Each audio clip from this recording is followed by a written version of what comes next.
Dans la grande salle de l'hôtel Ferraz Palace, le bruit des couverts se mêlait à la musique douce d'un quatuor à cordes. L'élite polistène dînait sous des lustres de cristal, échangeant rires et promesses d'affaires. Raphaël Ferraz, le milliardaire propriétaire de la chaîne hôtelière, était à table avec des investisseurs étrangers. Sa posture était impeccable, son costume sur mesure reflétant le pouvoir. Mais ses yeux trahissaient la fatigue de celui qui porte un empire sur les épaules.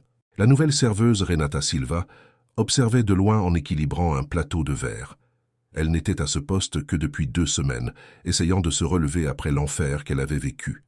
Personne là n'imaginait que cette femme en uniforme noir et au regard calme avait passé des jours en cellule, accusée à tort d'avoir empoisonné des bébés. Peu savaient qu'elle avait été acquittée quelques mois plus tôt. Renata essayait maintenant d'avancer, feignant que le passé ne la hantait pas. Mais à chaque regard méfiant de ses collègues, elle sentait le poids du jugement encore vivant.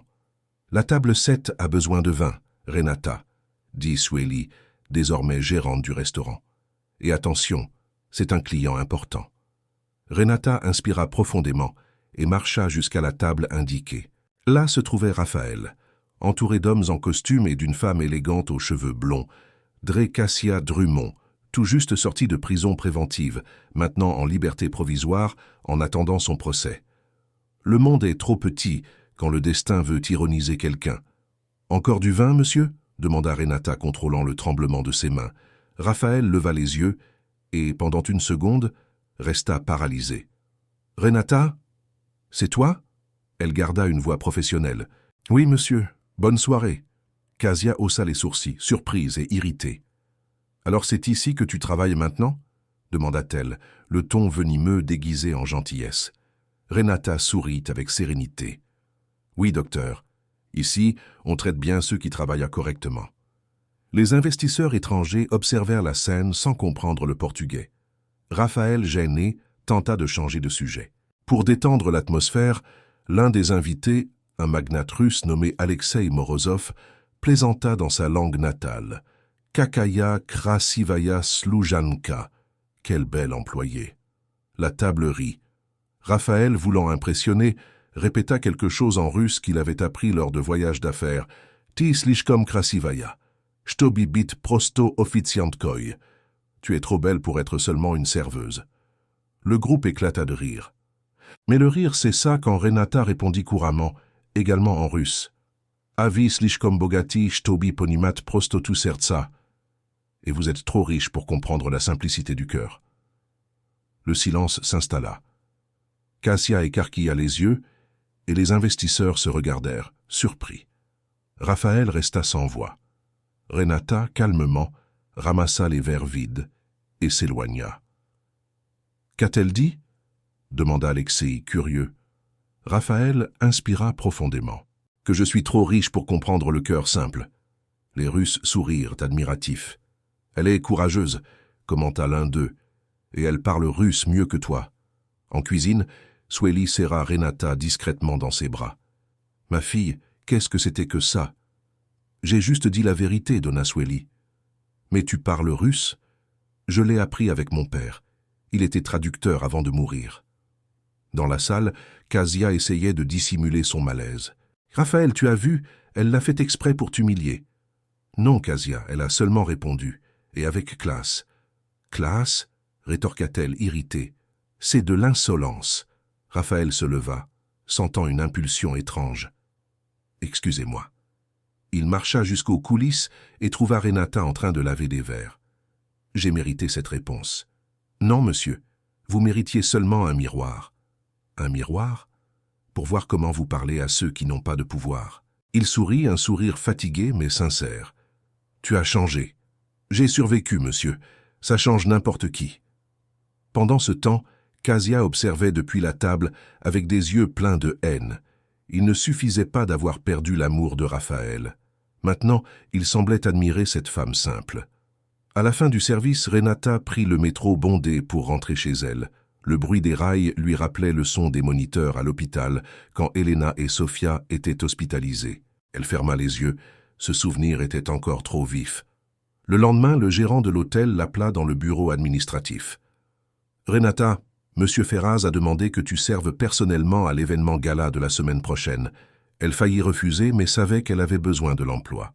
D'accord.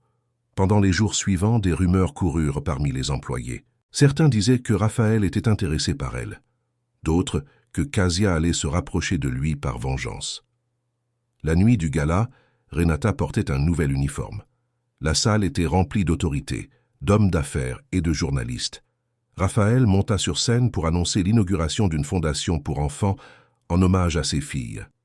La fondation Elena et Sofia soutiendra les enfants en situation de vulnérabilité, parce que toute vie mérite une chance de recommencer. Renata, en entendant cela, ne contint pas une fierté silencieuse. L'homme arrogant qu'elle avait connu semblait avoir appris quelque chose.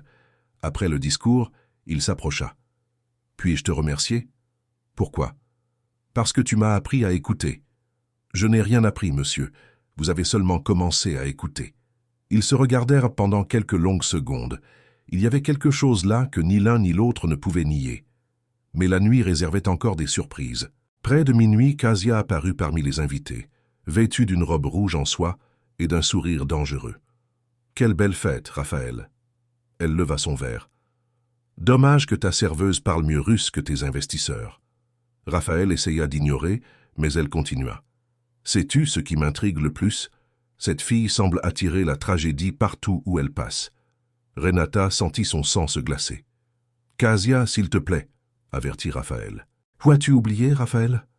Elle a été emprisonnée, accusée d'empoisonner des bébés.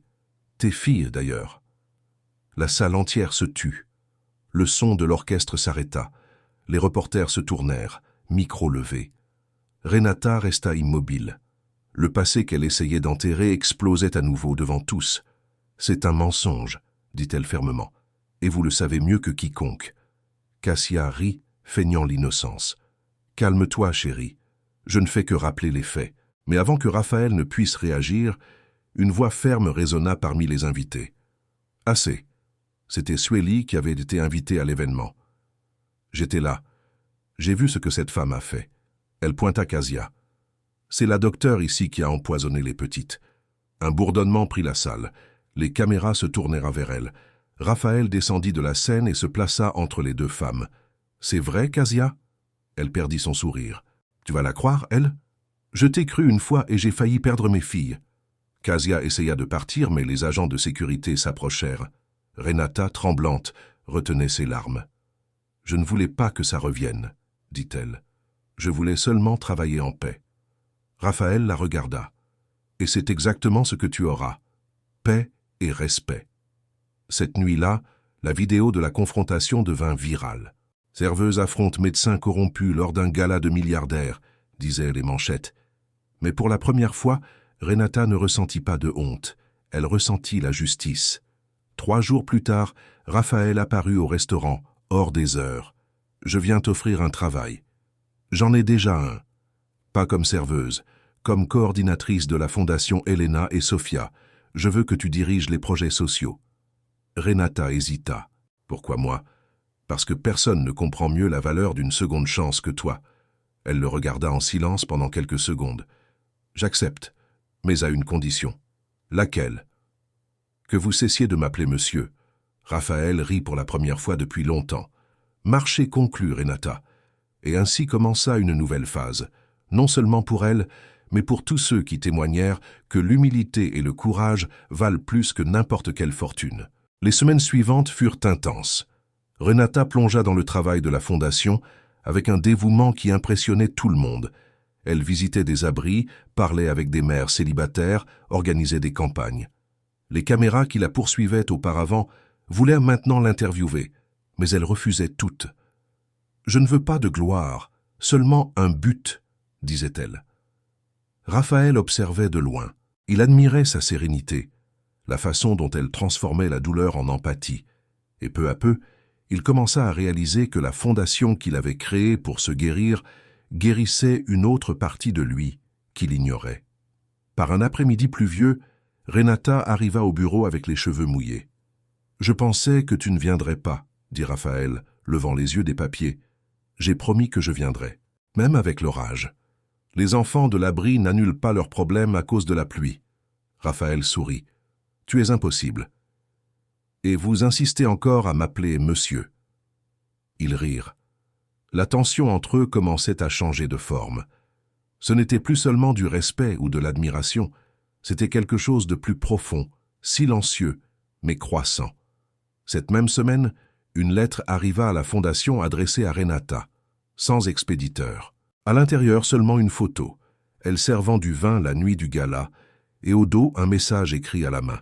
« Tu ne mérites pas la nouvelle vie que tu as, bientôt tous verront. » Renata sentit son corps se glacer.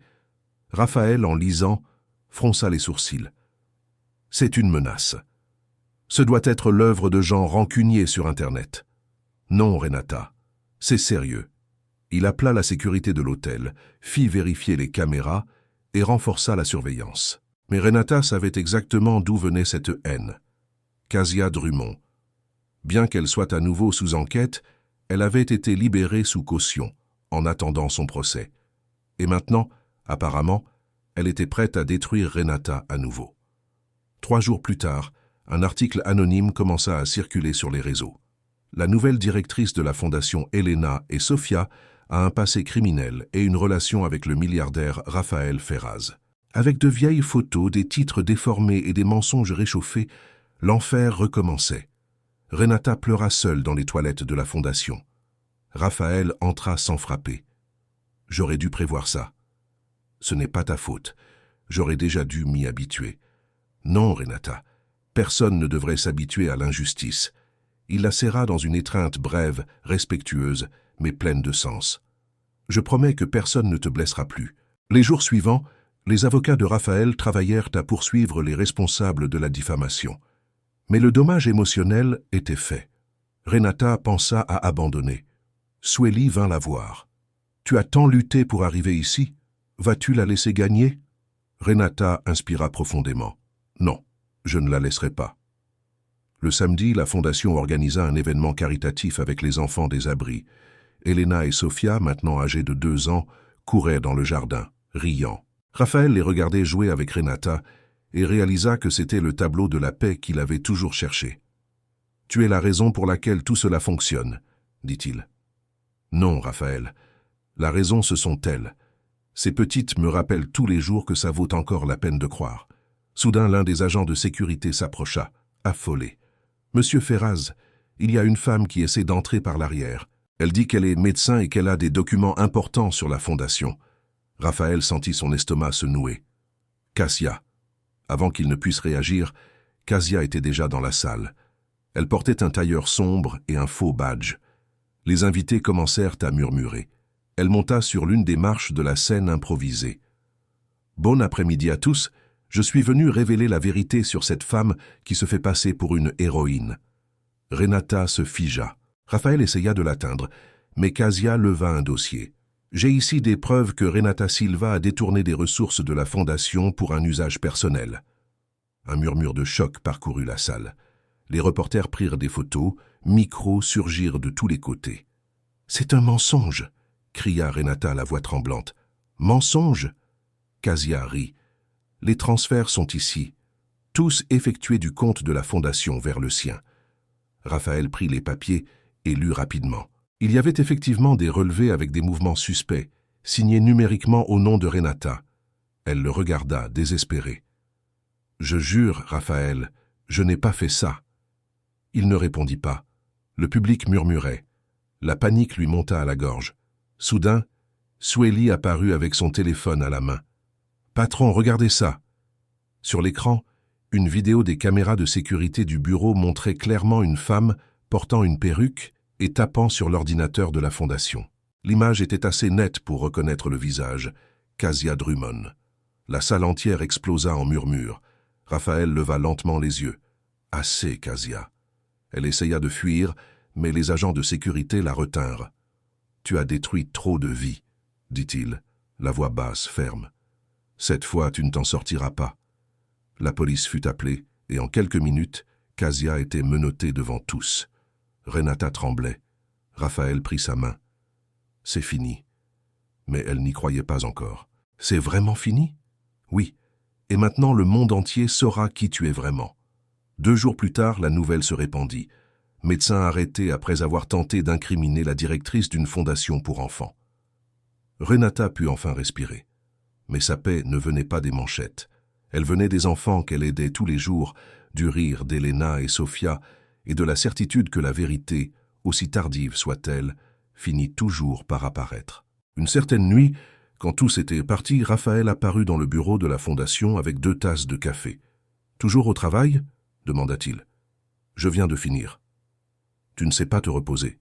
Et vous non plus. » Ils rirent. Le silence qui suivit était confortable, presque intime. « Tu sais, Renata, je pensais que je ne ferais plus jamais confiance à personne après tout ça. Et tu as fait confiance à nouveau.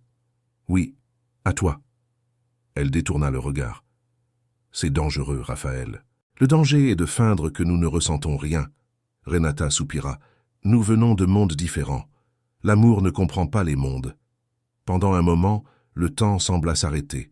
Il s'approcha, lentement, comme quelqu'un qui craint de briser quelque chose de fragile. « Je ne veux pas que tu travailles pour moi pour toujours. Je veux que tu marches à mes côtés. » Renata le regarda, hésitant entre la peur et le désir. « Et si ça tourne mal? Nous recommencerons. » « Nous avons déjà recommencé une fois, non ?» Elle sourit et son sourire suffit. Pour la première fois depuis des années, Raphaël l'embrassa. Un baiser léger, sincère, sans hâte, comme quelqu'un qui remercie d'être en vie. Les mois suivants furent de reconstruction. La fondation grandit, de nouveaux projets surgirent, et Renata devint une figure de respect national. Son histoire inspirait ceux qui croyaient aux secondes chances.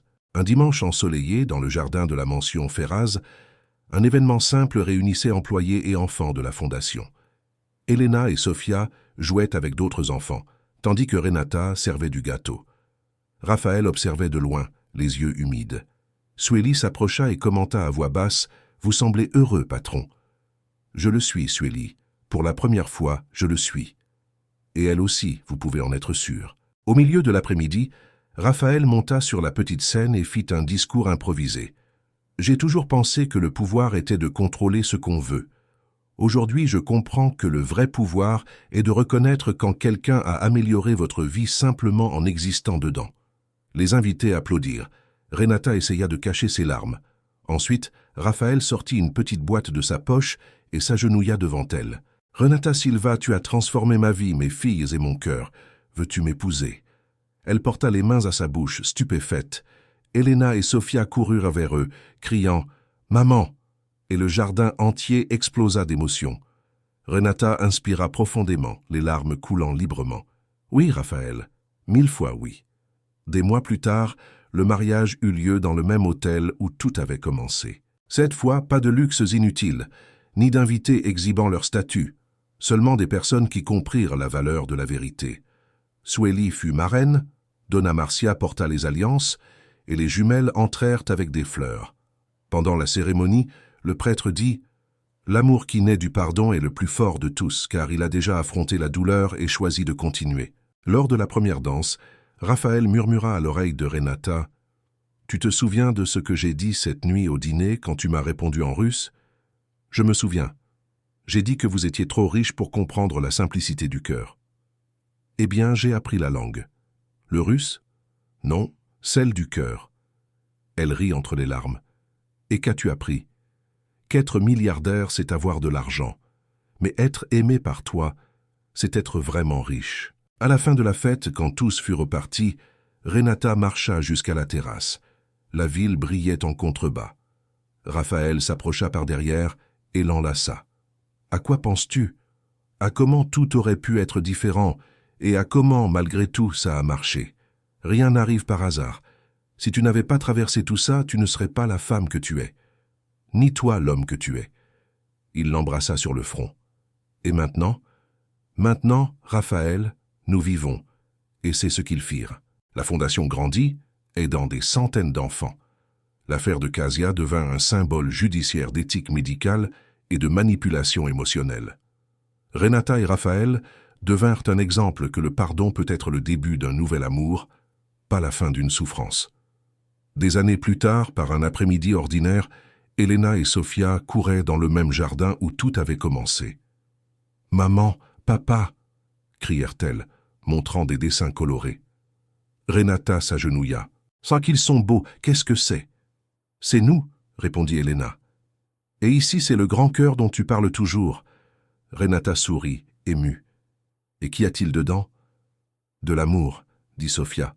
« L'amour qui ne finit jamais. » Raphaël, regardant de loin, comprit qu'il avait enfin tout. Pas des mansions, pas de fortune, mais un foyer, une femme forte et 2 petites filles qui avaient transformé la tragédie en miracle. Tandis que le soleil se couchait, Renata posa la tête sur son épaule et dit doucement « Je pensais que la vie m'avait tout pris. Et moi que l'argent pouvait acheter la paix. Et nous avions tous les 2 tort. »« Ou raison, » répondit-il en souriant. « Parce que parfois, pour trouver ce qui est juste, la vie doit tout chambouler avant. » Les enfants rirent, courant sur la pelouse, et le vent souffla doucement, comme pour emporter les dernières ombres d'un passé difficile. L'histoire de Renata Silva, la femme qui affronta l'humiliation, le mensonge et l'injustice, ne se termina pas par la vengeance, mais par l'amour. Un amour qui naquit dans le silence, fleurit dans la vérité et résista à la douleur. Et si quelqu'un lui demandait des années plus tard si elle referait tout, Renata répondrait sans hésiter « Oui, parce que c'est à travers la douleur que j'ai appris à aimer et à travers l'amour que j'ai appris à vivre. »